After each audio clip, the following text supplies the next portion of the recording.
Hey everyone, and welcome back to a brand new explainer. Today we are doing something incredibly cool. We're getting an exclusive behind-the-scenes look at a truly brilliant television pitch document. The working title? Chronicles of Octane, which translates to Chronicles of Octane. Now, whether you're a diehard gearhead or just someone who genuinely appreciates a beautifully crafted documentary, you are absolutely going to want to pay attention to this. We're going to deconstruct this show Bible from top to bottom, looking at exactly how a television concept goes from just a tiny spark of an idea to a fully fleshed out, pitch-ready presentation. Okay, let's dive into this. Right at the very top of the pitch, there's this incredibly powerful thesis statement. The engine is not just engineering, it's the heartbeat of our history. Right out of the gate, the creators are signaling that this project flips the traditional car show completely on its head. Instead of getting bogged down in pure horsepower or torque specs or, greasy wrenches, this show is all about the human stories. It's about the lives that these machines actually transformed. It's really a sensory journey through the sociology and design of the 20th century. So, to evaluate this show Bible like real network executives, here's our roadmap for today. First up, we'll look at the core concept in the heartbeat of history. Second, we'll break down the strict four-block anatomy of an episode. Third, we'll explore the visual and sonic identity. And finally, we'll map out the Season 1 roadmap. All right, jumping right into Section 1, the heartbeat of history, concept and audience. Every great pitch identifies a specific problem in the current market and then offers a really compelling solution.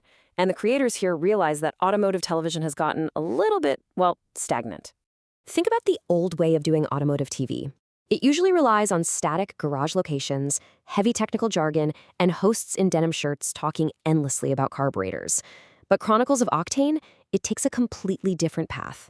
It trades that static garage for cinematic visual journeys. It trades the technical jargon for sociology and nostalgia. Instead of just pointing a camera at a machine, it deeply explores the human biographies behind them. It literally turns the automobile into a lens to view 20th century social history. It's a real game changer. And because of that massive shift in focus, they brilliantly define their target audience. Their primary audience is nostalgic adults, roughly aged 35 to 65. Now, these are viewers with serious purchasing power, which makes the show highly attractive for advertisers and branded content. Think classic car insurance or luxury watches. But the secondary audience is arguably just as crucial here. We're talking about younger enthusiasts who are just naturally drawn to vintage design and the pure aesthetics of engineering history.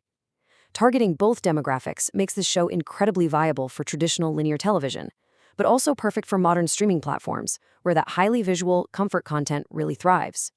Moving into Section 2, 4 program blocks, the anatomy of an episode. Now, what's really interesting about this structural breakdown is how tightly it's designed, because a great concept is absolutely nothing without a solid structure. Let's look at how they plan to actually execute this 30-minute format. Every single episode is broken down into 4 sequential, highly dynamic blocks. We start with Step 1, popular classics, then Step 2, two wheels, Step 3, pre-war jewels, and finally Step 4, pioneers and shadows. This rigid yet incredibly varied structure basically ensures the viewer never has a chance to get bored. I mean, if you aren't really a motorcycle fan, no worries, you only have to wait a few minutes before you're transported to the pre-war era. Let's actually break these down using their proposed pilot episode, titled Motors of Freedom, as our guide. So the absolutely crucial point here is starting with an emotional hook. Block 1, Popular Classics, is all about the cars of our childhood. For the pilot, they pitch the Fiat 600, or depending on the market, the VW Beetle. And they don't just talk about its 2-cylinder engine. Actually, they barely talk about the engine at all. Instead, they talk about how this tiny, quirky car put an entire country on wheels. They paint this vivid picture of families of 5 with suitcases haphazardly strapped to the roof rack, heading off for their very first coastal vacations.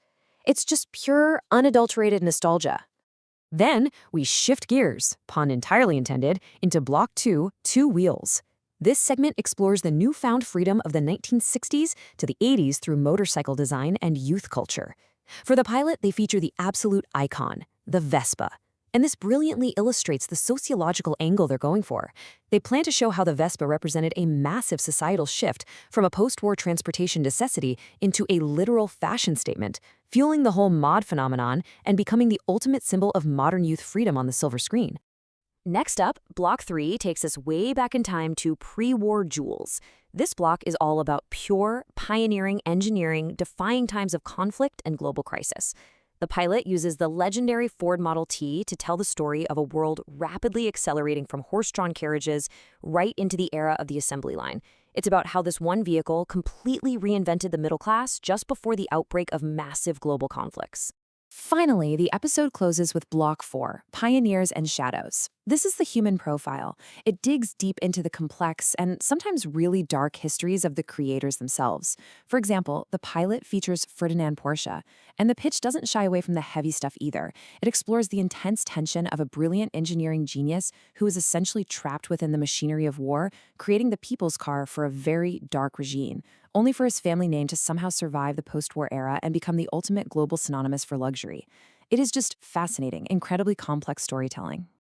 Okay, on to Section 3, Visual and Sonic Identity, the sensory experience. A tight structure is great, but television is, first and foremost, a visual medium. Let's look at how they plan to actually execute this aesthetically. This right here is where the pitch truly shines, because there is no on-screen host. None. The machines are the absolute stars. Their production notes demand 4K DSLR cameras with fixed lenses to create that gorgeous, warm bokeh background blur. We're talking ultra-slow motion shots of gleaming chrome and textured leather. No static, boring shots allowed. The camera is in continuous, fluid motion, kind of acting like it's discovering the vehicle in real time. Even the black and white archive photos are brought to life using 3D parallax depth effects. And underneath all of that, organic Foley sounds, the heavy, satisfying click of a classic car door, the raw turning of gears, all of it acting as a literal heartbeat beneath the musical soundtrack. But if there's no physical presenter standing there pointing at the car, how do you actually guide the viewer? The answer is brilliant sound design. They are pitching 4 completely distinct voiceover artists, one for each specific block. You have a warm, nostalgic voice for the family classics, a fast, energetic, highly rhythmic voice for the motorcycles, a deep, authoritative, institutional voice for the pre-war era, and finally, a mysterious, almost gravelly storyteller voice for the complex biographies of the pioneers. It perfectly matches the mood of every single era. And it doesn't stop at the audio. The cinematic lookbook for this pitch is incredibly detailed. The lighting and color grading aggressively shift to ground you in the exact emotion they want for each block. Block 1 features golden hour lighting with organic lens flares for that perfect summer nostalgia. Block 2 uses vibrant primary colors and harsh, bold contrast, like a 70s fashion magazine. Block 3 utilizes desaturated Rembrandt-style chiaroscuro lighting, so the brass and copper just emerge majestically out of the shadows. And Block 4? It's a full-on noir aesthetic with cold industrial light to reflect those dramatic human stories. It is a total sensory immersion from start to finish. Let's move on and see how this builds into Section 4, Season 1 Roadmap, Long-Term Vision. Because, as we know, network executives don't just buy a pilot, they buy a whole series. Let's look at how this concept actually sustains a full season.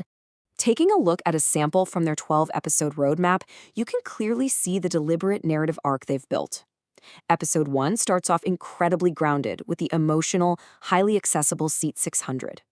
But as the season progresses, we get into much more aggressive, powerful stories, like the legendary fiery rivalry of Ferruccio Lamborghini in Episode 9. And finally, they close out the season in Episode 12 with the universally aspirational Porsche 911 Classic and the lightweight engineering genius of Colin Chapman. Plus, they've strategically mixed Spanish, Italian, British, American, and Japanese models to ensure the show has massive, worldwide export appeal. Man, what a pitch! It beautifully marries the cold, hard steel of engineering with the warm, beating heart of sociology. It reminds us that every single scratch on a chrome bumper and every tear in a leather seat is quite literally a piece of human history. So I'm going to leave you with this final, provocative thought to ponder. If motors truly are the heartbeat of our collective history, what vehicle defines your personal story? Take a second to think about that. Thank you so much for joining me on this explainer, and I will see you next time.